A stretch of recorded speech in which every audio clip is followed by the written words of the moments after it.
الحمدللہ وکفا والصلاۃ والسلام علی عبادہ الذین اصطفیٰ خصوصاً علی افضلہم وخاتم النبیین محمد الامین وعلی آلہ واصحابہ اجمعین۔ اعوذ باللہ من الشیطان الرجیم، بسم اللہ الرحمن الرحیم۔ قال اللہ عز وجل فی کتابہ الکریم امن خلق السماوات والارض وانزل لکم من السماء ماء فانبتنا به حدائق ذات بہجہ ما کان لکم ان تنبتوا شجرہا الہ مع اللہ بل ہم قوم یعدلون۔ امن جعل الارض قرارا وجعل خلالها انہارا وجعل لها رواسي وجعل بین البحرین حاجزا الہ مع اللہ بل اکثرهم لا یعلمون۔ امن یجیب المضطر اذا دعاہ ویکشف السوء ویجعلکم خلفاء الارض الہ مع اللہ قلیلا ما تذکرون۔ امن یہدیکم فی ظلمات البر والبحر ومن یرسل الریاح بشرا بین یدی رحمتہ الہ مع اللہ تعالی اللہ عما یشرکون۔ امن یبدأ الخلق ثم یعیدہ ومن یرزقکم من السماء والارض الہ مع اللہ قل ہاتوا برہانکم ان کنتم صادقین۔ صدق اللہ العلی العظیم۔ رب اشرح لی صدری ویسر لی امری واحلل عقدۃ من لسانی یفقہوا قولی۔ اللہم ارنا الحق حقا وارزقنا اتباعہ وارنا الباطل باطلا وارزقنا اجتنابہ، آمین یا رب العالمین۔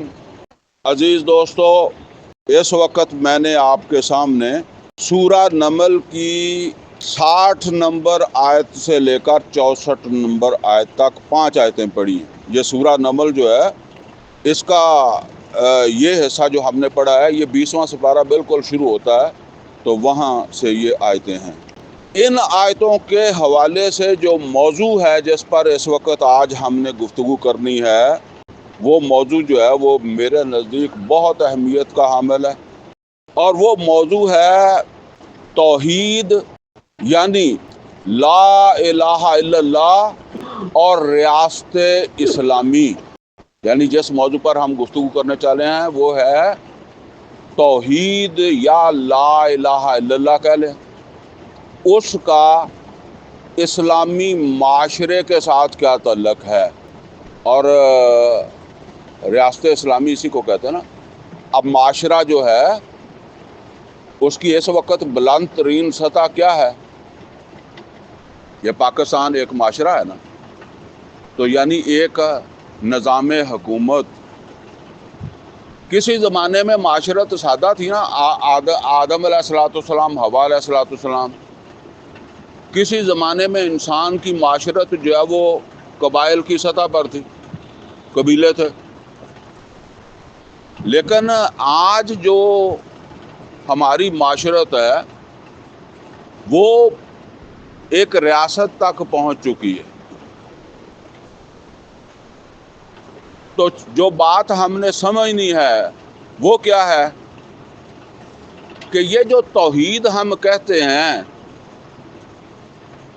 اگر واقعتاً ہم توحید کو مان لیں یا ہم واقعتاً لا الہ الا اللہ کو مان لیں، تو اس کا اثر ہمارے معاشرے کے اوپر کیا پڑے گا؟ یعنی جو ہے نا وہ ویسے کہنے سے تو آپ کچھ کہہ لیں، ہمارا وہ دعویٰ بھی یہی ہے اور بات بھی غلط نہیں ہے. پاکستان کا مطلب کیا؟ لا الہ الا اللہ. تو یہ توحید لا الہ الا اللہ کا نام ہی ہے نا.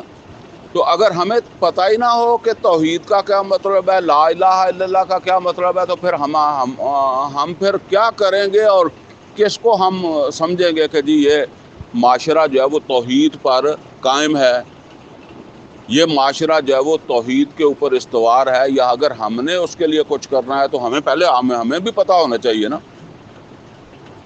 تو اس موضوع کو میرے نزدیک یہ بہت امپارٹنٹ موضوع ہے، اور جو باتیں میں نے کرنی ہے اس وجہ سے میں نے یہ سارا آپ کو جو ہے وہ یہ دیا بھی ہے کہ جو باتیں میں نے کرنی ہے نا وہ شاید پہلے آپ نے اس طرح نہ سنی ہوں. تو اس کو ذرا توجہ کے ساتھ، دھیان کے ساتھ، اگر کوئی درمیان میں سو بھی جائے تو پھر وہ ریکارڈنگ لے کر دوبارہ سن لے، ٹھیک ہے نا. تو یہ بہت میرے نزدیک یہ بہت امپارٹنٹ موضوع ہے. تو اس اعتبار سے جی یہ سمجھ لیں،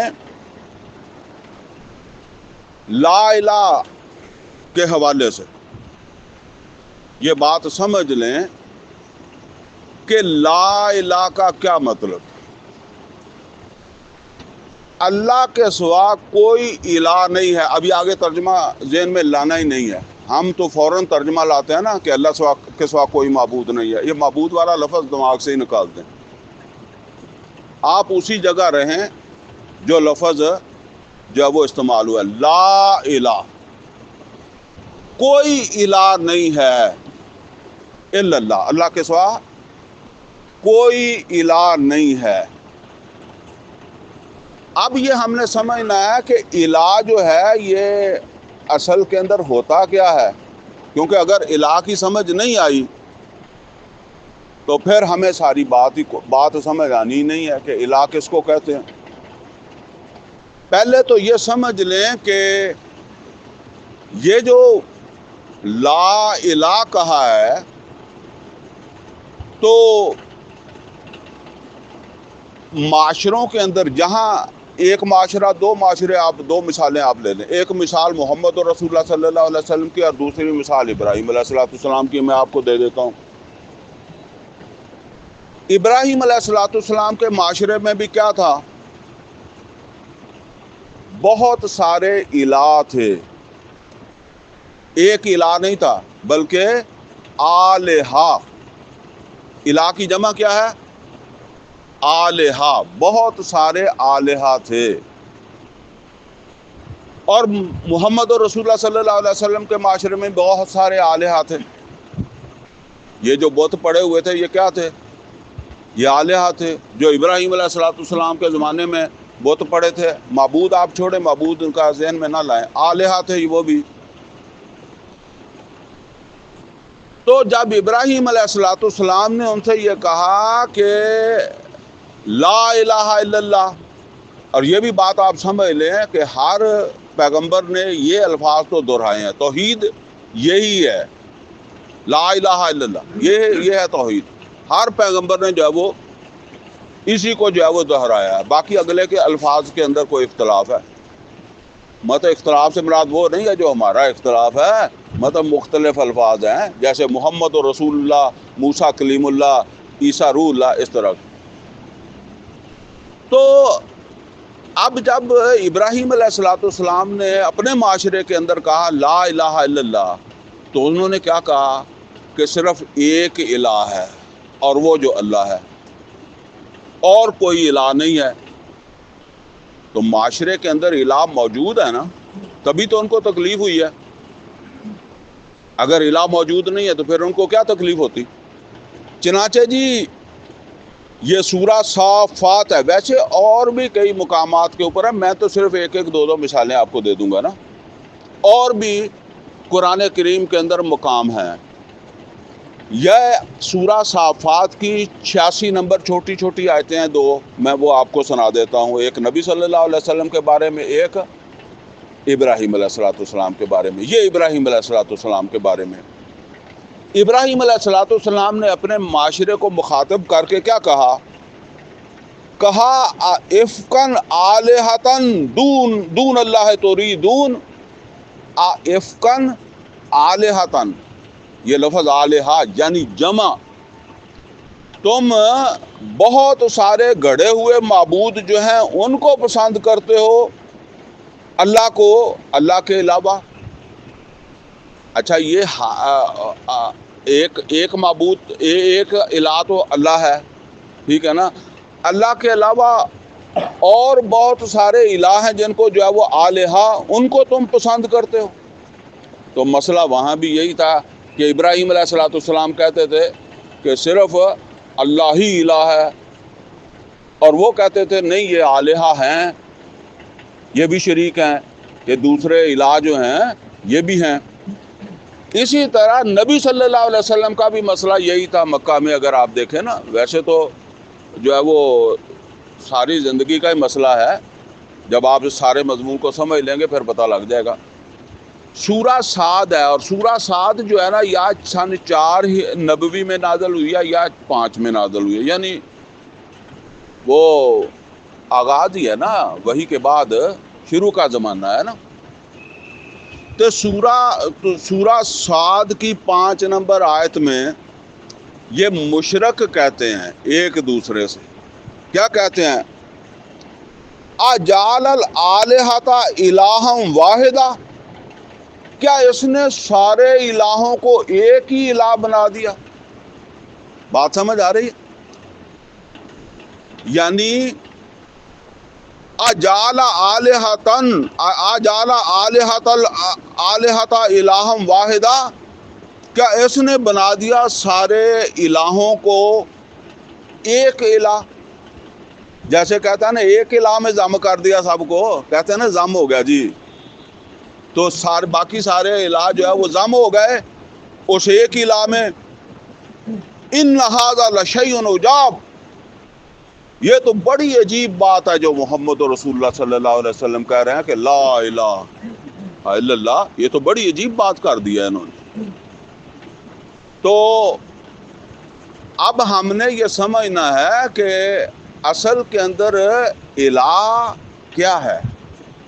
دیکھیں الہ جو ہے اس کے بارے میں یہ نوٹ کر لیں کہ یہ اللہ تعالیٰ کی ساری صفات کا مجموعہ ہے۔ اس وجہ سے وہ میں آپ کو روک رہا ہوں، آپ صرف ایک اس کی صفت کا نام لے دیتے ہیں معبود، باقی کدھر گئی؟ سمجھ گئے نا؟ اب دیکھیں وہ معبود بھی ہے، لیکن جب بھی کہتے ہیں تو پھر کچھ اور بھی ہے، تو وہ کچھ اور جو ہے وہ آپ کے سامنے نہیں رہتا۔ یہ جو آلہہ تھے وہاں کوئی اولاد دینے والا ہے، کوئی رزق دینے والا ہے، کوئی صحت دینے والا ہے، یہ جو 360 رکھے ہوئے تھے تو ان کے اپنے اپنے کام تھے نا۔ اسی طرح وہ ابراہیم علیہ السلام کے بھی زمانے میں جو آلہہ تھے ان کے اپنے اپنے کام تھے۔ اب محمد اور رسول اللہ صلی اللہ علیہ وسلم بھی اور ابراہیم علیہ السلام بھی کیا کہہ رہے ہیں کہ یہ جو ساری صفتیں تم ان کے حصے میں ڈالتے ہو نا، یہ ساری ایک الہ کے اندر ہیں۔ یہ جو ہم عام طور پر کہتے ہیں نا جی اللہ تعالیٰ کے صفاتی نام، تو وہ ساری صفتیں کس صفت میں شامل ہیں؟ الہ میں، الہ کے اندر ہیں وہ ساری صفتیں۔ ہم اس میں سے صرف ایک کو نکالتے ہیں معبود، اور باقی صفتوں کو ہم کیا کرتے ہیں؟ ہمیں پتہ ہی نہیں ہوتا، نظر انداز تو اس نے کرنا ہوتا ہے جس کی نظر میں آئی ہوئی ہو نا، جس کی نظر میں آئی نہیں ہے اس نے انداز کیا کرنا ہے، ٹھیک ہے نا؟ تو آج یہ میں آپ کی نظر میں لانا چاہتا ہوں کہ ہم پر یہ واضح ہو کہ یہ جب ہم الہ کہتے ہیں تو الہ جو ہے وہ صفات کا مجموعہ ہے، تو ان میں سے کون کون سی صفات ہیں جس کا تعلق اسلامی معاشرے سے یا ریاست اسلامی جو ہے ان کے ساتھ اس کا جو ہے وہ تعلق بنتا ہے۔ اچھا اب چلیں ایک بات اور یہیں سمجھ لیں، اسلامی معاشرہ جو ہے نا وہ بڑے بڑے 4 شعبوں میں مشتمل ہے. ایک کوئی بھی معاشرہ ہو نا آج کے دور کا، بڑے بڑے 4 شعبوں میں منقسم ہے. ایک شعبہ کیا ہے؟ ایک شعبہ ہے جسے ہم محدود تصور کے مطابق عبادات کہتے ہیں. اس کا ایک وسیع تصور بھی ہے. مثلاً عبد پوری زندگی میں غلام ہے تو عبادت پوری زندگی پر محیط ہے. لیکن چلیں ایک اس کا محدود تصور ہے، اور وہ جس طرح ہم کہتے ہیں نماز روزے کو جو ہے وہ یہ عبادت ہے. تو ایک اس کا شعبہ ہے جسے آپ عبادات کہہ لیں. لیکن اس کا دوسرا شعبہ کیا ہے؟ دوسرا شعبہ ہے معاشرت. کہتے ہیں نہیں معاشرتی نظام، ٹھیک ہے نا. ایک کو کہہ دیتے ہیں مذہبی نظام، تو دوسرا ویسے مذہبی تو نظام ہی نہیں ہوتا، لیکن چلیں وہ مذہب کہہ لیں اس کو. باقی اس کے اوپر کیا؟ معاشرتی نظام. یہ دوسرا شعبہ ہے. پہلا مذہبی حصہ ہے، مذہبی گوشہ ہے. دوسرا کیا ہے؟ معاشرتی نظام. اور تیسرا کیا ہے؟ معاشی نظام. اور چوتھا کیا ہے؟ سیاسی نظام. تو ہم نے یہ دیکھنا ہے کہ توحید یا یہ لفظ الہ جو ہے، یہ ماننے کے نتیجے میں اس معاشرے کے اوپر اس کے کیا اثرات پڑتے ہیں. اب ان آیتوں کو ہم پڑھیں، پہلے جو ابھی ہم نے پڑھی تھی نا، ان میں سے ان کو پڑھیں اور ذرا دیکھیں کہ ان میں اللہ تعالیٰ کی کون کون سی صفت آ رہی ہے. یعنی الہ بطور کس صفت ان آیات میں آ رہا ہے. الہ بطور صفت کن یعنی الہ کی کس صفت کا یہاں ذکر آ رہا ہے، یہ سمجھنا.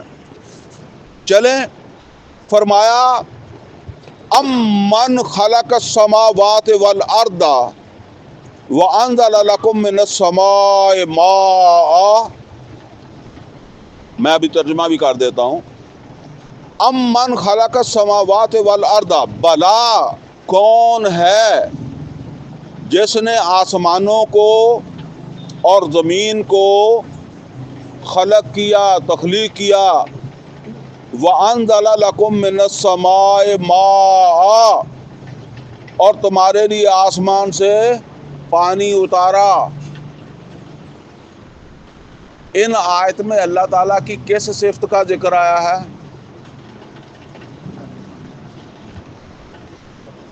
غور کریں تھوڑا بہت، پھر سمجھ آئے گی. اصل میں کہ اس میں آپ کی توجہ بھی رہے گی نا، تو پھر آپ کو سمجھ آئے گی. اللہ کے بندو، خالق بات ہی وہاں سے شروع ہو رہی ہے. امن خلقا، اللہ خالق ہے کہ نہیں؟ تو وہ کہتا ہے میں خالق ہوں. بتاؤ کون خالق ہے ان آسمانوں کا اور زمین کا، اور کون ہے جو تمہارے لیے پانی کا انتظام کرتا ہے. تو یہ پوچھنے کے بعد پوچھنے کے بعد اب ایک سوال ڈال دیا اللہ نے. وہ سوال کیا ہے؟ سوری، ابھی بات جاری ہے.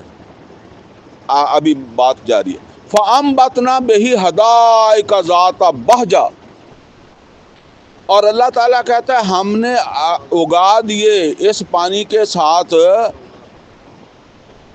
باغات، رنگا رنگ کے پودے اگا دیے. مَا كَانَ لَكُمْ أَن تُنبِتُوا شَجَرَهَا، جب کہ تم یہ پودے پیدا نہیں کر سکتے تھے، تم نہیں اگا سکتے تھے.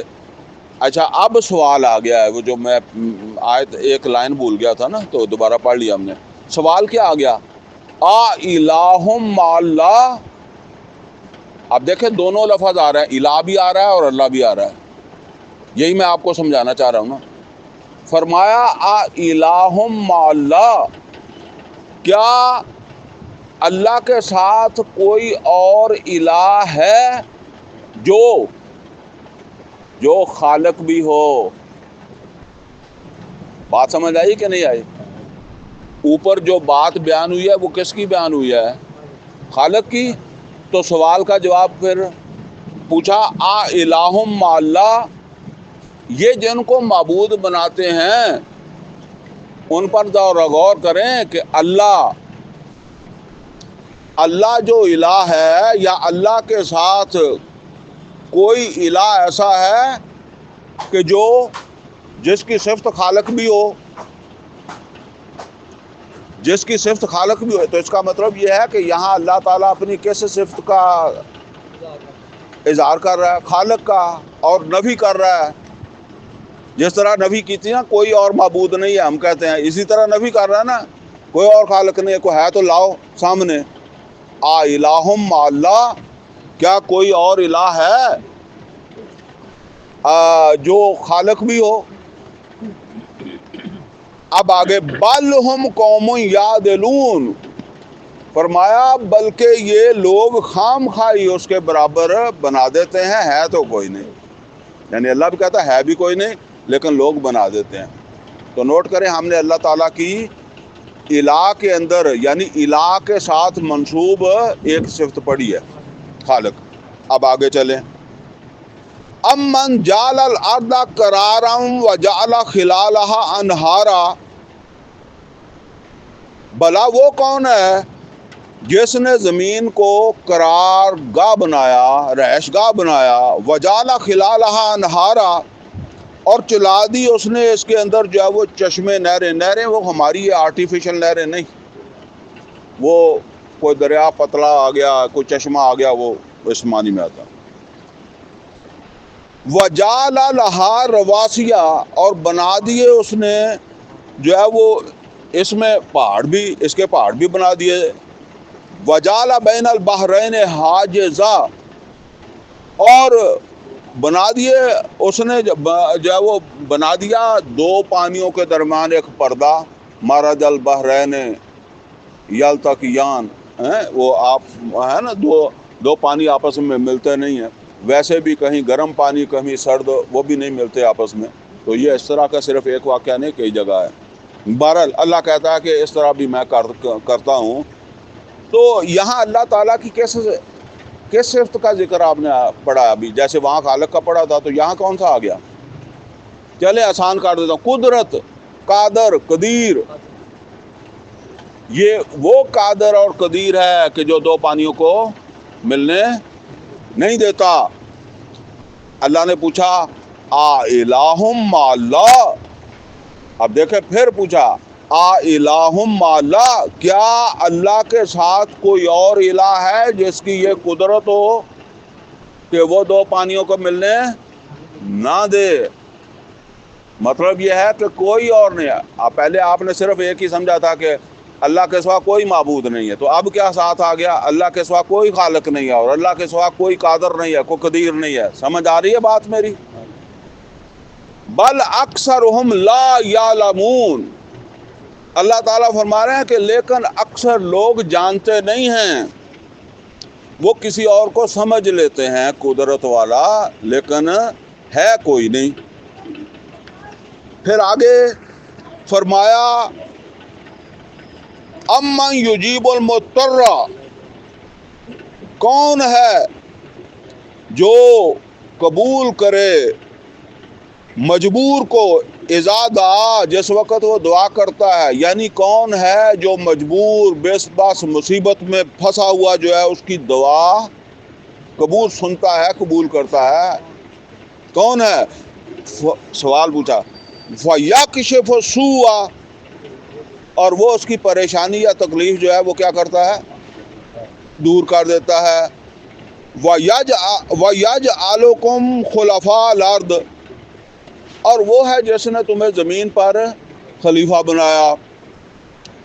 اچھا ویسے یہاں اور بھی صفات آ رہی، صرف ایک صفت کا نام لیں جو یہاں پہلی دفعہ آ رہی ہے. اس حصے میں کوئی صفت اللہ کی آپ نے پڑھی ہے؟ جیسے پیچھے خالق، قادر، یہاں کوئی صفت ابھی آئی ہے؟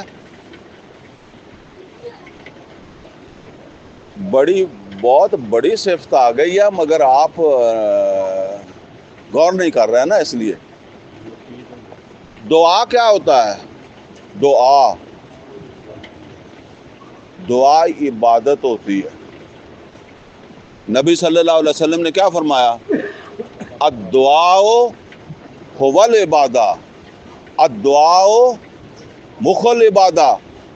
تو یہاں دعا نہیں مانگی اس نے، تو یہ عبادت ہے، یہ ہے صفت معبود۔ بالکل اسی طرح جیسے خالق، قادر اور ایک صفت معبود بھی ہے، ٹھیک ہے نا؟ تو اس کو پھر پڑھ لیں۔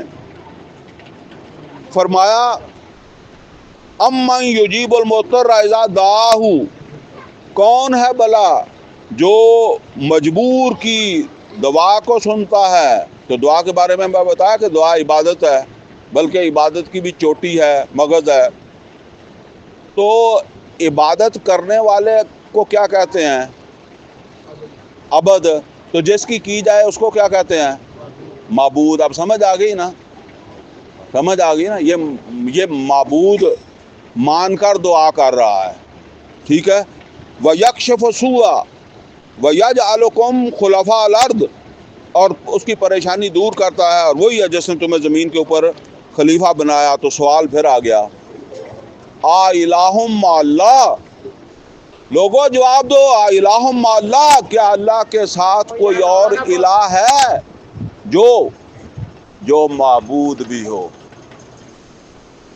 یعنی اللہ کے ساتھ کوئی اور الہ ہے جو معبود بھی ہو؟ جیسے خالق کوئی نہیں ہے، قادر کوئی نہیں ہے، اسی طرح معبود بھی کوئی اور نہیں ہے۔ قلیلا ما تذکرون، بہت کم تم نصیحت حاصل کرتے۔ چلیں جی، اب آپ نے 3 صفتیں پڑھ لی ہیں نا۔ نمبر 1، اللہ وہ الہ ہے جو خالق بھی ہے اور اس کے سوا کوئی اور خالق نہیں ہے۔ اللہ وہ الہ ہے جو قادر اور قدیر ہے اور اس کے سوا کوئی اور قادر قدیر نہیں ہے۔ اور اللہ وہ الہ ہے کہ جو معبود ہے اور اس کے سوا کوئی اور معبود نہیں ہے۔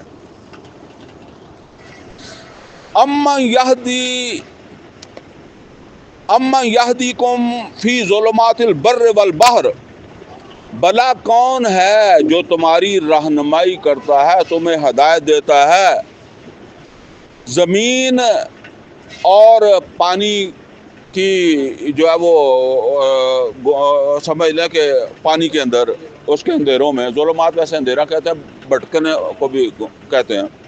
تو یعنی جب تم پانی میں بھٹک جاؤ یا زمین پر بھٹک جاؤ، ویسے آپ ریگستان میں بھٹک جاتے ہیں، شہر میں بھی بھٹک جاتا ہے بندہ، تو جنگل میں بھی بھٹک جاتا ہے۔ تو کون ہے جب تم زمین پر، خشک زمین پر بھٹک جاؤ یا پانی میں بھٹک جاؤ، تو کون ہے جو تمہاری رہنمائی کرتا ہے؟ وَمَن يُرْسِلُ الرِّيَاحَ بُشْرًا بَيْنَ يَدَيْ رَحْمَةٍ، وَمَن يُرْسِلُ الرِّيَاحَ، کون ہے بھیجتا ہواؤں کو تمہارے لیے خوشخبری کا ذریعہ بنا کر اس کی رحمت سے پہلے۔ اچھا، یہاں اگرچہ اور بھی صفت آئی ہے لیکن ایک منفرد صفت آ رہی ہے، وہ کون سی ہے؟ بھیجنے والا، جو حکم دینے والا، جو حکم دینے والا، تو اس کو کیا کہتے ہیں؟ حاکم۔ یہ اللہ کا حکم چل رہا ہے نا، ویسے تو ساری کائنات میں چل رہا ہے، لیکن اس کا حکم ہے جو کون مان رہی ہیں؟ ہوائیں، ٹھیک ہے نا؟ تو یہاں اللہ تعالیٰ کی صفت کون سی آ رہی ہے؟ حاکم۔ تو اب سوال آ گیا، الہ مع اللہ، کیا اللہ کے سوا کوئی، اللہ کے ساتھ کوئی اور الہ ہے جو حاکم بھی ہو، جس کا حکم چلتا ہو؟ کوئی اور ہے؟ یہ 4تھی صفت ہم نے پڑھ لی۔ تعالی اللہ عما یشرکون، بہت بلند ہے، کوئی نہیں ہے جن کو یہ شریک بنا دیتے ہیں کہ اس کا بھی حکم چلتا ہے، وہ خام خواہ بنا دیتے ہیں. بہت بلند ہے، وہ اس کے آس پاس بھی نہیں ہے. آگے ایک نئی صفت آ رہی ہے، امن یبدأ الخلق ثم یعیدہ. یہ خلق والی تو پہلے ہم پڑھ چکے ہیں نا، جو پڑھ چکے ہیں اس کو دوبارہ ہم نے ڈسکس نہیں کرنا. امن یبدأ الخلق ثم یعیدہ، کیا بھلا جس نے تخلیق کیا، پیدا کیا، اور پہلی بار ابداع ہوتا ہے پہلی بار پیدا کرنا، اور وہ اس کا اعادہ بھی کرے گا، اعادہ بھی کر سکتا ہے. وَمَن يَرْزُقُكُم مِّنَ السَّمَاءِ وَالْأَرْضِ، اور کون ہے جو تمہیں آسمانوں کے اندر اور زمین کے اندر کسی جگہ بھی جو ہے وہ رزق دیتا ہو، یا کسی جگہ بھی کوئی اور رزق نہیں دیتا، کہیں سے بھی کوئی اور رزق نہیں دیتا، وہ دیتا ہے. تو پھر کون سی صفت آ گئی؟ رازق اور رزاق. رزاق، رازق، ٹھیک ہے نا. اللہ نے پوچھا کہ میں دیتا ہوں رزق ہر جگہ. ویسے اور بھی قرآن کریم کے اندر کئی مقامات ہیں، لیکن میں نے اس مقام کو نکالا ہے یہ باتیں جو ہے وہ واضح کرنے کے لیے. تو فرمایا کہ وَمَن يَرْزُقُكُم مِّنَ السَّمَاءِ وَالْأَرْضِ، اور کون ہے جو تمہیں آسمان و زمین سے رزق دیتا ہے. سوال آ گیا، الٰہٌ مع اللہ، کیا اللہ کے ساتھ کوئی الہ ہے جو، اب جو کے بعد تو جواب آپ کو خود دے دینا چاہیے، جو رازق یا رزاق ہو، جو تمہارے رزق کا جس کے ہاتھ میں تمہارا رزق ہو، کوئی ہے؟ اللہ کہتا کوئی نہیں ہے. قُلْ ہَاتُوا بُرْہَانَکُمْ اِن کُنتُم صَادِقِینَ، اگر یہ کہتے ہیں کہ فلانا شاہ ہمیں رزق دیتا ہے، فلانا دیتا ہے، تو ان کو کہیں لے کر آؤ دلیل. یہ جو انہوں نے آلہہ بنائے ہوئے تھے نا، ان میں سے تھے ایسے جن کی طرف وہ منسوب کرتے تھے یہ چیزیں. تو اس کا مطلب یہ ہے کہ جی ہم نے 5 صفتیں اس میں پڑھی ہیں، لیکن ہمارے وہ موضوع سے متعلق 4 صفتیں ہیں. ٹھیک ہے نا. ویسے تو میں نے آپ کو بتایا الہ کے ساتھ وہ ساری صفات ہیں جو ہم کہتے ہیں نا اللہ کی صفات ہیں، وہ ساری کی ساری الہ کے اندر داخل ہیں. وہ ہماری بدقسمتی ہے کہ ہم نے ایک ہی سمجھی ہے. ٹھیک ہے نا. تو یہاں اب پھر خلاصہ ذرا میں آپ کے سامنے کر دوں کہ ہم نے یہ پڑھا ہے کہ اللہ وہ الہ ہے جو خالق بھی ہے، اور پھر ہم نے پڑھا کہ اللہ وہ الہ ہے جو قادر اور قدیر بھی ہے، اور پھر ہم نے پڑھا کہ اللہ وہ الہ ہے جو حاکم بھی ہے، اور یہ بھی ہم نے پڑھا کہ اللہ وہ الہ ہے کہ جو معبود بھی ہے. چلو وہ بعد میں آ گیا، کوئی حرج نہیں اس میں. اور 5ویں ہم نے چیز یہ پڑھی کہ اللہ وہ الہ ہے کہ جو رازق بھی ہے. تو جب ہم کہتے ہیں کہ لا الہ الا اللہ، اللہ کے سوا کوئی معبود نہیں ہے، تو اس کے ساتھ اپنے دماغ میں یہ سمجھ لیں کہ اللہ کے سوا کوئی خالق نہیں ہے، اللہ کے سوا کوئی رازق نہیں ہے، اللہ کے سوا کوئی قادر نہیں ہے، کوئی معبود نہیں ہے، کوئی حاکم نہیں ہے. تو اب ظاہر بات ہے کہ اگر اللہ تعالیٰ اللہ تعالیٰ کی جو صفت معبود ہے اس میں اس کا کوئی شریک نہیں ہے، تو اللہ تعالیٰ کی صفت خالق میں بھی کوئی شریک نہیں ہے، اور اللہ تعالیٰ کی صفت رازق میں بھی کوئی شریک نہیں ہے، اور اللہ تعالیٰ کی صفت حاکم میں بھی کوئی شریک نہیں ہے. یہ 4 ہمارے متعلق ہیں اس موضوع کے، جو میں نے شروع میں آپ کو بتایا کہ اسلامی آج کا معاشرہ جو ہے، اسلامی کو چھوڑ بھی دیں تو تب بھی معاشرہ 4 شعبے ہیں. ایک کو ہم کہتے ہیں عبادات، اور دوسرا معاشرتی نظام، تیسرا معاشی نظام، اور چوتھا سیاسی نظام. یہ 4 شعبے ہیں. اور موضوع پھر آپ کے ذہن کے اندر آ گیا کہ توحید یعنی لا الہ الا اللہ اور ریاست اسلامی، یعنی ریاست اسلامی جو ہے اس کے اوپر اس کے کیا اثرات بنتے ہیں، یعنی کسی ریاست کے اوپر کیا اثرات پڑتے ہیں کہ وہ اسلامی بنتی ہے، یہ بات ہم نے سمجھنی ہے نا۔ اور یہ توحید کا تقاضا ہے۔ اچھا جی، ایک بات اور سمجھ لیں اس وقت، اور وہ کیا ہے تاکہ پھر وہ آپ کا ذہن گڑبڑ نہ ہو۔ نبی صلی اللہ علیہ وسلم کا معاشرہ جو ہے اور ہمارا معاشرہ جو ہے یہ ایک جیسا نہیں ہے۔ جس طرح آدم علیہ السلام کا معاشرہ بہت ہی محدود، پھر کوئی قبیلہ، اور پھر ہمارا تو ریاست تک پہنچا ہوا ہے معاشرہ۔ نبی صلی اللہ علیہ وسلم کا جو معاشرہ ہے اس میں کوئی معاشرتی نظام نہیں تھا، کوئی معاشی نظام نہیں تھا، کوئی سیاسی نظام نہیں تھا، کوئی حکمران نہیں تھا وہاں، اس طرح کی حکومت، ایسی ریاست نہیں تھی وہاں۔ وہاں حکمرانی ایک درجے میں ہم کہتے ہیں کہ وہاں قریش مکہ کی حکمرانی تھی۔ اس حکمرانی کو ذرا سمجھ لیں وہ کیسی حکمرانی تھی۔ وہ حکمرانی اس طرح تھی جس طرح ایک پیر اپنے مریدوں پر حکمرانی کرتا ہے۔ جب پیر اپنے مریدوں پر حکمرانی کرتا ہے تو پیر کے پاس نہ تو کوئی تھانہ ہوتا ہے، نہ کوئی فوج ہوتی ہے، نہ کوئی پولیس ہوتی ہے، لیکن مرید جو ہے نا، وہ آج کل یہ سسٹم تھوڑا کم ہو گیا ہے۔ اگر تھوڑا پیچھے جائیں تو آپ کو پتہ چلے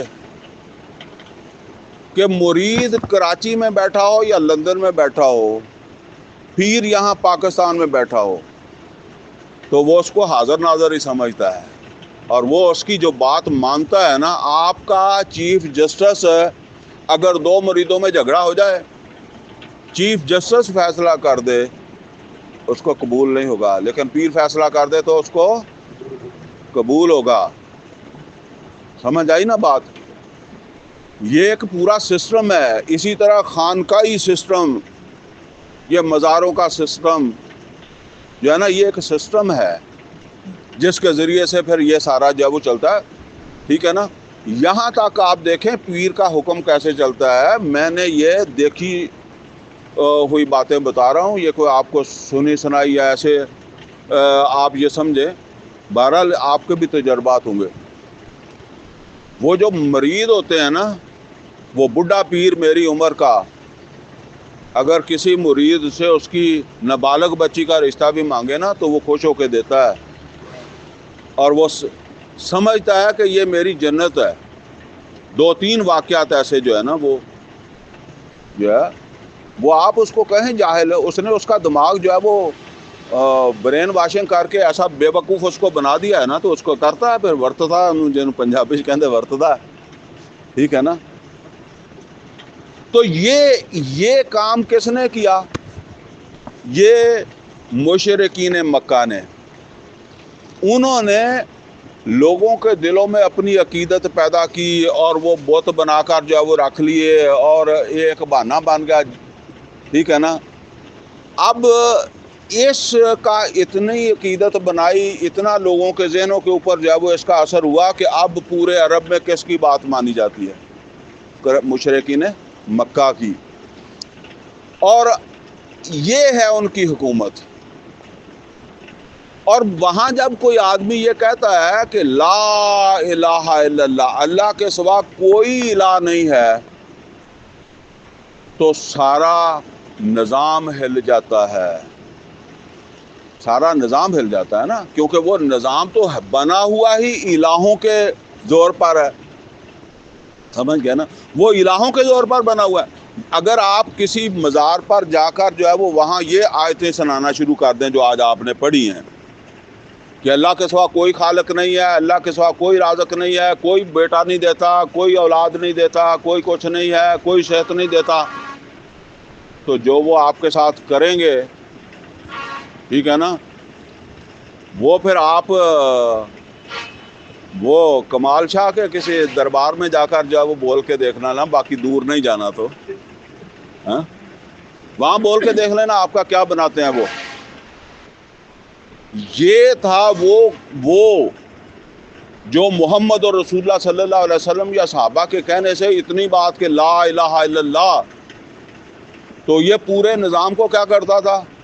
تل پٹ. ہم سمجھتے ہیں کہ پتہ نہیں وہ نماز کے غصہ کرتے تھے، وہ روزے کا غصہ کرتے تھے، وہ داڑھی کا غصہ کرتے تھے، وہ اس کا غصہ کرتے تھے.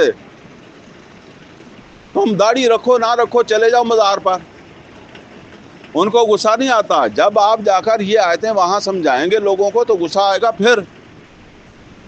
اور وہ عرب تھے، سمجھ فوراً آتی تھی. اچھا چلیں، سمجھ آ گئی نا کہ کس طرح وہ چل رہا تھا. اب اس کے مقابلے میں ہمارا معاشرہ وہ بہت اوپر چلا گیا ہے، سمجھ گئے. اب تو ریاست کا پورا کنٹرول ہے. آپ کون سا کام ہے جو ریاست کی مرضی کے بغیر کر سکتے ہیں؟ ٹھیک ہے نا، میں ڈیٹیل میں نہیں جاتا، بات لمبی ہو جاتی ہے، لیکن سمجھ لیں اتنا ریاست کا کنٹرول ہے. تو اب یہ سمجھ لیں جی کہ پہلا شعبہ جو ہے نا وہ تو ہے عبادات. ٹھیک ہے نا، وہ محدود معنی میں کہہ رہا ہوں، وہ وسیع معنی میں نہیں کہہ رہا. ٹھیک ہے نا. اور اس میں توحید کیا کہتی ہے کہ اللہ کے سوا، اللہ وہ الہ ہے جس کے سوا کوئی معبود نہیں ہے. کیا مطلب ہے؟ سجدہ اللہ کو ہے، رکوع اللہ کو ہے، قنوت اللہ کو ہے، قیام اللہ کے لیے ہے. ٹھیک ہے نا. اور اسی طریقے سے جو ہے وہ قربانی اللہ کے لیے ہے، عمرہ اللہ کے لیے، حج عمرہ اللہ کے لیے. ان الصلاۃ و نسکی و محیای و مماتی للہ رب العالمین. یہ توحید ہے. یہ توحید یہ تقاضا ہے. معبود مانا ہے نا، تو یہ تقاضا ہے. ان الصلاۃ و نسکی و محیای و مماتی للہ رب العالمین. یہ اس کا تقاضا ہے. کس کا تقاضا ہے جی؟ پھر سمجھ لیں معبود کا یہ تقاضا ہے.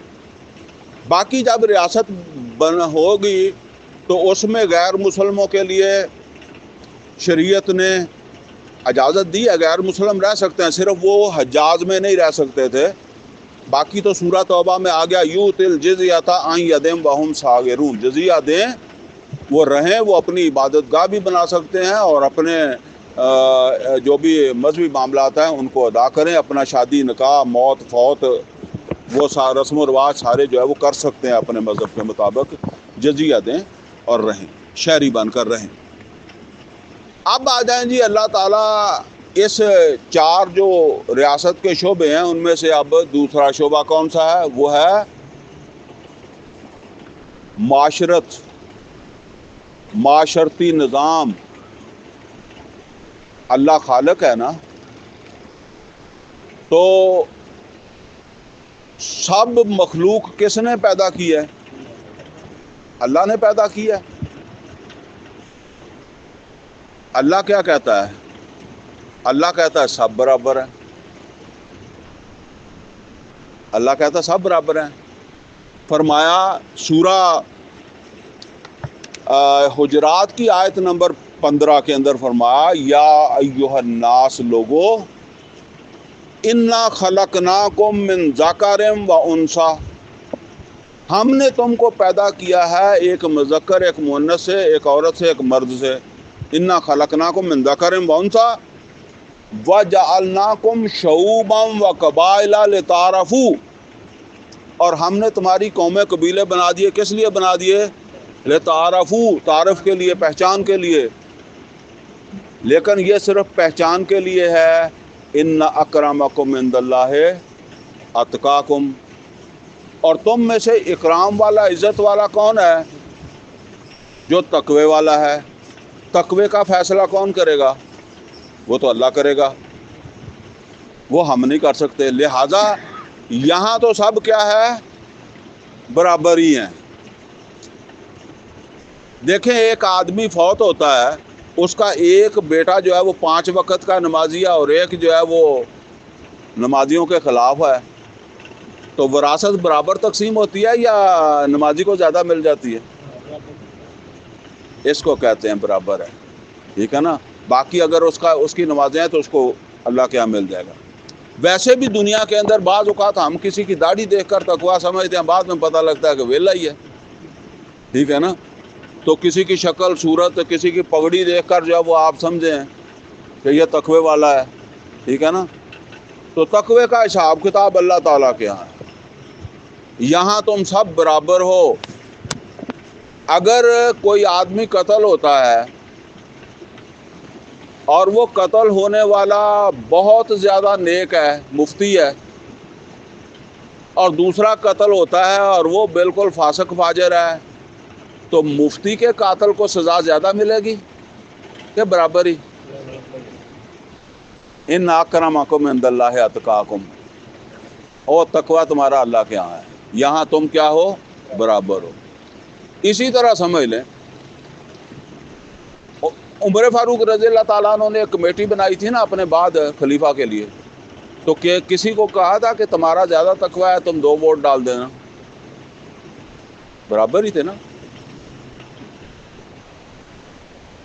اچھا، اس بات کو نبی صلی اللہ علیہ وسلم نے کیسے سمجھایا؟ نبی صلی اللہ علیہ وسلم نے سمجھایا لا فضل لعربی علی عجمی، کوئی فضیلت نہیں ہے کسی عربی کو اجمی پر، ولا لعجمی علی عربی، اور کوئی فضیلت نہیں ہے کسی اجمی کو عربی پر، نہ عربی کو اجمی پر. لا فضل لعربی علی عجمی ولا لعجمی علی عربی ولا لاحمر علی الاسود ولا لاسود علی الاحمر، نہ کسی سرخ کو کالے پر اور نہ کالے کو سرخ پر، سفید پر کوئی فضیلت نہیں ہے. کلکم بنو آدم و آدم من تراب، تم سب آدم کی اولاد و آدم مٹی سے بنا تھا، کوئی فرق نہیں ہے. سمجھ آئی نا بات؟ وہ آیت ہے اور یہ محمد رسول اللہ صلی اللہ علیہ وسلم کی جو وہ تفسیر ہے، یہی تفسیر ہی ہے نا اس کی. تو سب برابر ہیں. یہ تقاضا کس کا ہے؟ اللہ کے خالق ہونے کا.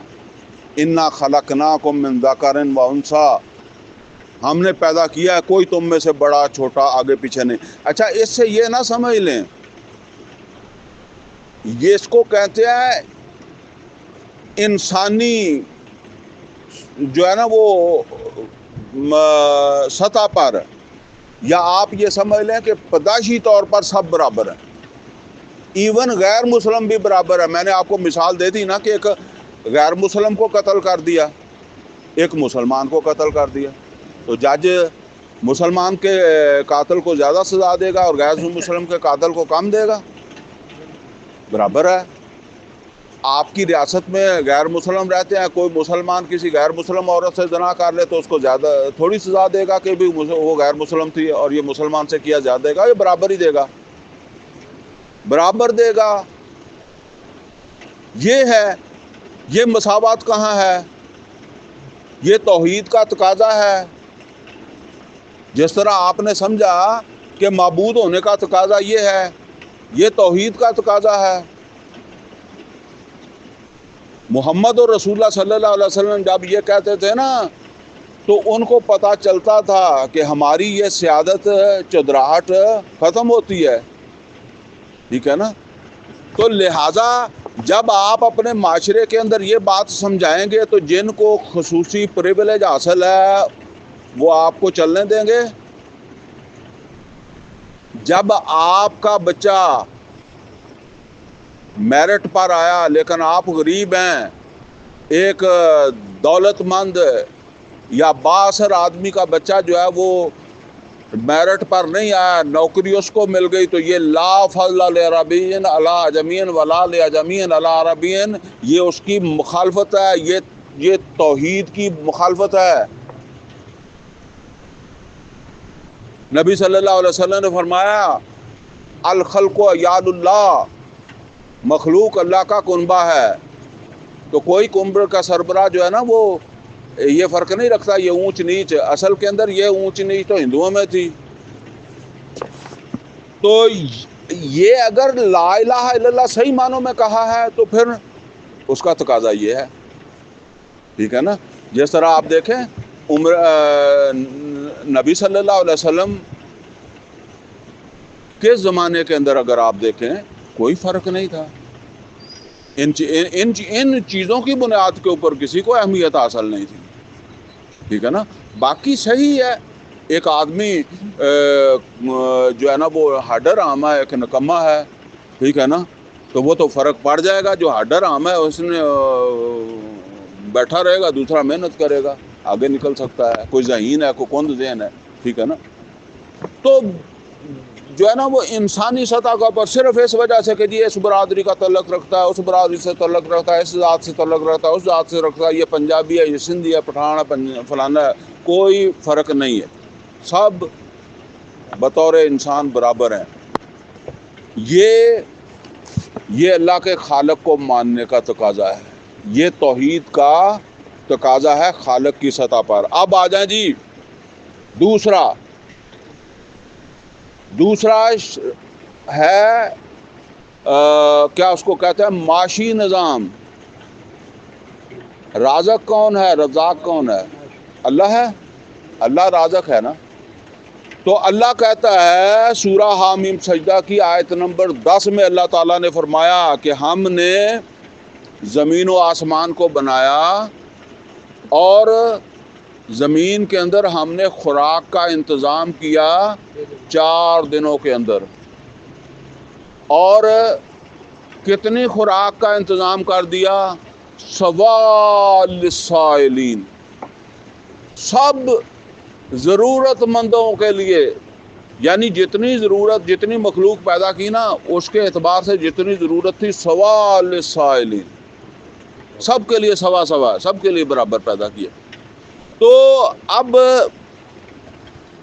ایک طرف اللہ تعالیٰ فرماتا ہے کہ ہم نے سب کے لیے رزق پیدا کر دیا. دوسری طرف سورہ حشر کی آیت نمبر 7 میں اللہ تعالیٰ نے فرمایا لا یکون دولتم بین الاغنیاء منکم, کئی لا یکون دولتم بین الاغنیاء منکم, یہ نہیں ہونا چاہیے کہ دولت امیروں کے پاس ہی جمع, اغنیاء غنی کی جمع, دولت اغنیاء کے پاس ہی جو ہے وہ جمع ہوتی رہے. کیا مطلب ہے اس کا؟ کہ دولت غریبوں کے پاس بھی جانی چاہیے. ٹھیک ہے نا. یہ اس کا سب سے بڑا سسٹم تو زکوٰۃ تھی نا, جو امیروں سے لی جاتی تھی, جو غریبوں کو جو ہے وہ پہنچائی جاتی تھی. اور اگر ضرورت سمجھے تو حکومت اور بھی ٹیکس لگا سکتی ہے, کوئی مسئلہ نہیں ہے. ٹھیک ہے نا. اللہ نے کہا کہ کئی لا یکون دولتم بین الاغنیاء منکم, یعنی آپ نے اور تو باتیں بہت سنی ہوں گی کہ جس نے چلے میں برابری نہیں کرتا, لیکن یہ حدیث آپ نے سنی ہے کہ جس کا ہمسایہ رات بھوکا سویا اور وہ پیٹ بھر کر سویا تو وہ مومن نہیں ہے. تو تیری داڑھی جنی مرضی لمبی ہوئے, تیرے پاواں تو رفع یدین نہ نمازاں پڑھیاں ہون تے پاواں بغیر رفع یدین تو پڑھیاں ہون, تو ہمسایہ تو تیرا بھوکا ستا ہے. تو یہ تو توحید کا تقاضا تھا, یہ توحید کا تقاضا تھا کہ تو اس کی فکر کرتا. تو نے فکر نہیں کی. اصل کے اندر یہ توحید ہمیں کوئی سمجھاتا ہی نہیں ہے, کوئی سکھاتا نہیں ہے, کوئی بتاتا ہی نہیں ہے. وہ بتاتا ہی وہی ہے, جہاں جا کر مسئلہ کوئی نہیں بنتا. اگر کوئی شک ہے تو حدیث میں بتا دوں گا. فرمایا وہ شخص جس کا ہمسایہ بھوکا سویا اور وہ پیٹ بھر کے سویا وہ مومن نہیں ہے, وہ ایمان والا نہیں ہے. نبی صلی اللہ علیہ وسلم نے فرمایا کہ اگر تم فروٹ لے کر آؤ, پھل لے کر آؤ تو اپنے ہمسائے کو بھی دو, اور اگر تم اس کو نہیں دے سکتے, تھوڑا ہے, تو پھر چھلکے باہر مت پھینکو. ٹھیک ہے, ان کا دل کرے. اور یہاں جب ایک عورت جو ہے وہ بڑے زیور پہن کر جاتی ہے فنکشن کے اندر, تو دوسری عورتوں پر کیا بیتتی ہے؟ وہاں وہ بھی ہوں گے نا جن کے پاس وہ نہیں ہے. تو جب آپ اس طرح کی نمائش کریں گے تو اس کا دوسروں پر کیا اثر پڑے گا؟ وہ صرف وہی تو نہیں ہے نا, باقی چیزوں کا بھی تو اثرات پڑتے ہیں کہ نہیں پڑتے؟ نبی صلی اللہ علیہ وسلم نے فرمایا القاسب و حبیب اللہ، محنت کرنے والا، وہ کاسب محنت سے کمانے والا اللہ کا حبیب ہے. کہیں یہ نہیں کہا کہ جو بہت زیادہ کمانے والا ہے وہ اللہ کا حبیب ہے. کہیں کہا مزدور کی مزدوری پسینہ خشک ہونے سے پہلے اس کو ادا کرو. یہ اللہ کی کیسی صفت کا تقاضا ہے؟ رازق اور رزاق کا. وہ کہتا ہے میں نے تمہارے رزق میں رکھ دیا کسی کا حصہ، ادا کرو. تم نے یہ سمجھا پھر نمازیں پڑھ کے چھوٹ جاؤ گے، ایسے ہی چھوٹ جاؤ گے. یہ توحید کا تقاضا ہے جو میں آپ کو بتا رہا ہوں نا، یہ توحید کے تقاضے ہیں جناب. اچھا اب آخری تقاضا. آخری تقاضا کیا ہے؟ اللہ حاکم نہیں بلکہ کیا ہے؟ احکم الحاکمین بھی ہے نا. تو اللہ وہ الہ ہے جس کے سوا کوئی حاکم نہیں ہے، بلکہ وہ تو سب سے بڑا ہے نا. ہاں، حاکموں کا حاکم، احکم الحاکمین. تو قرآن کریم کے اندر فرمایا وَلَا يُشْرِكُ فِي حُكْمِهِ أَحَدًا، وہ کسی کو اپنی حکومت میں، اپنی حکمرانی میں کسی کو شریک نہیں کرتا. سورہ یوسف کے اندر 2 دفعہ آیا ان الحکم الا للہ. دیکھیں سورہ کہف ہے نا، اس کو آپ نے کئی دفعہ پڑھا ہوگا، بہت سب کو یاد ہوگی. قل انما انا بشر مثلکم، قل انما انا بشر مثلکم یوحی الی انما الہکم الہ واحد فمن کان یرجو لقاء ربہ فلیعمل عملا صالحا ولا یشرک بعبادۃ ربہ احدا. اور یہاں بھی جو عام لوگ عبادت کا مطلب لیتے ہیں، میں وہ نہیں لیتا، اس لیے کہ عبادت پوری زندگی کے اوپر محیط ہے. لیکن آپ اس کو چھوٹا بھی کر لیں کوئی حرج نہیں ہے. میں آپ کو دوسری آیت سنا دوں گا. اللہ عبادت میں بھی شریک نہیں کرتا. چلیں اس کو محدود تصور میں ہی لے لیں. لیکن دوسری طرف اللہ کیا کہتا ہے؟ سورہ بنی اسرائیل کی آخری آیت کیا ہے؟ قل الحمد للہ الذی لم یتخذ ولدا. اے محمد اور رسول اللہ صلی اللہ علیہ وسلم کہہ دیں قل الحمد للہ الذی لم یتخذ ولدا ولم یکن لہ شریک فی الملک ولم یکن لہ ولی من الذل وکبرہ تکبیرا. ولم یکن لہ ولی، قل الحمد للہ الذی لم یتخذ ولدا ولم یکن لہ شریک فی الملک. اس کی بادشاہی میں، اس کی حکمرانی میں کوئی شریک نہیں. عبادت میں کوئی شریک نہیں ہے تو حکمرانی میں کوئی شریک نہیں ہے. آپ نے اپنی نماز تو خالص کر لی ہے، تو وہ جو حکمرانی جس حکمران کے تحت آپ زندگی گزار رہے ہیں وہاں تو شرک موجود ہے. یہ تو ایسے ہی ہے نا کہ آپ کسی چکلے کے اندر جا کر مسجد بنا لیں، تھوڑی سی جگہ کو جائے نماز بچھا لیں، سینمے کے اندر جو ہے وہ جا کر جائے نماز بچھا لیں. پورا نظام تو وہ ہے. محمد اور رسول اللہ صلی اللہ علیہ وسلم نے تو صرف نمازوں تک نہیں چھوڑا تھا، حکمرانی تک چھوڑا تھا نا. توحید کی چوٹی تو وہ ہے جو سجدے سے شروع ہوئی ہے یا قیام سے شروع ہوئی ہے، رکوع سے ہوئی ہے. یہ توحید کہاں جا کر چوٹی پر پہنچی؟ جب نظام قائم ہوا. میں وہ کئی دفعہ آپ کو بتا چکا ہوں کہ مکے میں جب حرم کے اندر کوئی مسلمان کہتا تھا اللہ اکبر، تو یہ اللہ اکبر اس کے منہ کی بات تھی، اس کا دعویٰ تھا، اس کا نظریہ تھا. لیکن کیا ماحول ساتھ تھا؟ وہ 360 بت پڑے. جیسے کوئی آدمی جو ہے وہ ایک بات کہہ رہا، باقی سارا شہر جو ہے وہ کچھ اور اس کا نظریات ہو، تو کہتا ہے ایک ترا پھردا بچ. ٹھیک ہے نا. جب سن 8 میں مکہ فتح ہو گیا تو ایک کام اس وقت کیا بڑا، وہ کیا تھا؟ بتوں کو ہٹا دیا.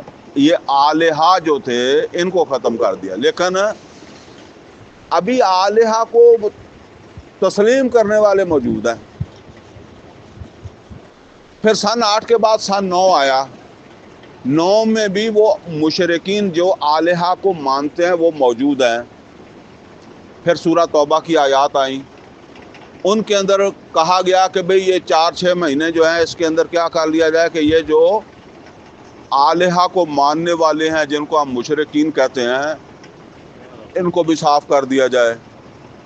تو یہ صاف ہو گئے۔ 9 کے حج کے بعد یہ صفائی شروع ہوئی۔ تو اگلا حج پھر کب آنا تھا؟ سن 10 میں۔ وہ حج کیا ہے محمد رسول اللہ صلی اللہ علیہ وسلم نے، نہ 8 والا کیا نہ 9 والا کیا۔ اور اب یہ حج اس وقت ہے جب توحید اپنی چوٹی پر پہنچ گئی ہے۔ یہ ہے توحید کا غلبہ، ٹھیک ہے نا؟ یعنی اللہ کے علاوہ کوئی معبود بھی نہیں ہے، اور اللہ کے علاوہ کوئی خالق بھی نہیں ہے، اور اللہ کے علاوہ کوئی رازق بھی نہیں ہے، اور اللہ کے علاوہ کوئی حاکم بھی نہیں ہے، اللہ کے حکم کو کوئی چیلنج بھی نہیں ہے۔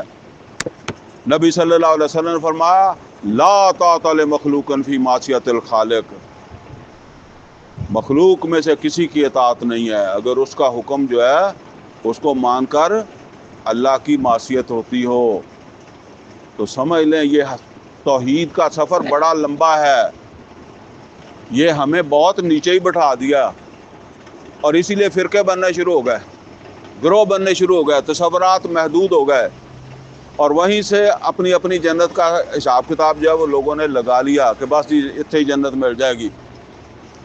علامہ اقبال کا ایک شعر ہے، وہ سنا کر میں اپنی بات ختم کر دیتا ہوں۔ علامہ اقبال کہتا ہے چومی گویم مسلمانم بلرزم، میں جب کہتا ہوں کہ میں مسلمان ہوا، میں مسلمان ہوں، بلرزم لرز کر رہ جاتا ہوں، کہ دانم مشکلات لا الہ، وہ کہتا لا الہ، لا الہ صرف نماز تک محدود نہیں ہے، دانم مشکلات لا الہ، جب لا الہ کو میں سمجھا تو پھر تو ظاہر بات ہے کہ پھر تو مجھے جو ہے وہ توحید کو لے کر کہاں تک جانا ہے؟ چوٹی تک، اور جو بھی اس میں شرک ہے اس کا مقابلہ کرنا ہے۔ تو یہ ہے جی اصل کے اندر یہ سفر بڑا لمبا ہے، اور یہ ہمارے اوپر فرض ہے، یہ صرف ثواب نہیں ہے۔ اللہ سے دعا ہے کہ اللہ ہمیں توحید کی سربلندی کے لیے کام کرنے کی توفیق دے، اور جب آپ اس توحید کو سمجھیں گے اور اس کے لیے آپ دن رات کام کریں گے، جیسے محمد رسول اللہ صلی اللہ علیہ وسلم نے صحابہ نے کیا، پیٹ پہ پتھر باندھ کر، یہ پیٹ پہ پتھر نہ باندھتے تو ہوتا بھی نہیں تھا، ٹھیک ہے نا؟ تو آپ کو یہ چھوٹے موٹے فرقے بھول ہی جائیں گے، جس طرح میں کہتا ہوں کہ حلال حرام کے اوپر فرقہ نہیں بنتا، حلال حرام کے اوپر بننا چاہیے کہ جی یہ حرام کھاتا ہے، ہم اس کو اہل حدیث نہیں مانتے، ہم اس کو بریلوی نہیں مانتے، ہم اس کو دیوبندی نہیں مانتے، اس کو تو مان رہا ہے، یعنی حرام کھانے والے کو تو اپنا مسلک فیلو سمجھتا ہے، اور صرف جا کر جو ہے وہ چند چیزیں ہیں، کسی نے نماز جنازہ اونچی پڑھ لیا، کسی نے آہستہ پڑھ لیا، کسی نے رفع یدین کر لی، کسی نے نہیں کر لی، ٹھیک ہے، کسی نے آمین اونچی کہہ دیا، کسی نے آہستہ کہہ دیا، اس کے اوپر جو ہے وہ فرقہ بن گیا ہے۔ تو اللہ تعالیٰ سے دعا ہے کہ اللہ تعالیٰ ہمیں صحیح معنوں میں توحید جو ہے اس کا شعور دے، اور توحید کے لیے جدوجہد کرنے کی توفیق عطا فرمائے۔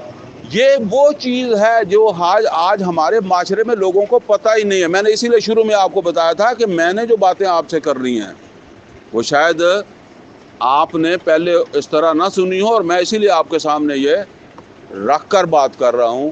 اور میری بات کو آپ پرکھنا ہے تو پرکھیں محمد رسول اللہ صلی اللہ علیہ وسلم کی حیات سے، یہ نہیں کہ کسی مولوی کے سے پرکھنے کے لیے چلے جائیں یا فلانے مفتی سے پرکھنے کے لیے چلے جائیں، قرآن و سنت سے پرکھیں میری بات کو۔ اللہ سے دعا ہے عمل کی توفیق عطا فرمائے۔ اقول قولی ھذا واستغفر لی ولکم ولسائر المسلمین والمسلمات۔